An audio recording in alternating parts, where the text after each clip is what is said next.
অনেক অনেক শুভেচ্ছা এবং আবারও সবাইকে জানাচ্ছি স্বাগতম। আসসালামু আলাইকুম। আজকে তৈরি করব নারকেলের পিঠা। চুলে একটি ফ্রাই প্যান বসিয়ে হাফ কাপ চিনি দিয়ে দিব।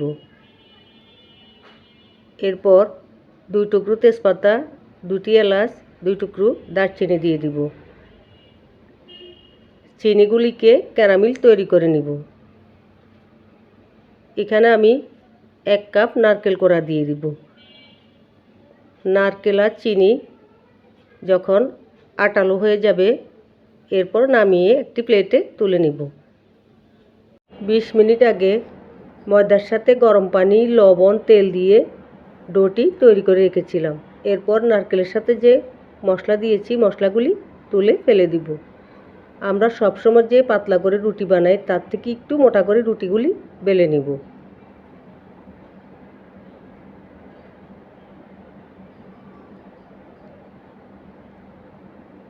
এভাবে সবগুলি রুটি বেলে নিব। 2 পাশে নারকেলের পুর দিয়ে দিব। নারকেলের পুর দেওয়া হলে হাত দিয়ে ভালো করে একটু চেপে দিব। উপরে আরেকটি রুটি দিয়ে দিব।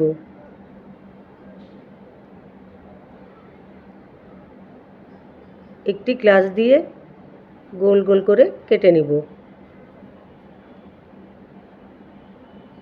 টুথপিক দিয়ে হালকা করে উপরে কেটে নিব। অফ ক্যামেরায় কাটা অংশে কিছু নারকেল পুর দিয়ে দিয়েছি। তৈরি আমাদের নারকেল পিঠা। এখন ভাজার পালা। চুলে একটি ফ্রাই প্যান বসিয়ে তেল গরম হলে মিডিয়াম আগুনে উল্টে পাল্টে ভেজে নিব।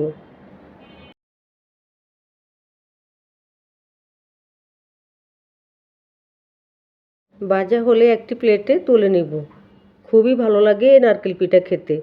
যদি আমার নারকেল পিঠা ভালো লেগে থাকে আশা করি সবাই পাশে থাকবেন। আবারও সবাইকে অনেক অনেক স্বাগতম এবং শুভেচ্ছা। আল্লাহ হাফেজ।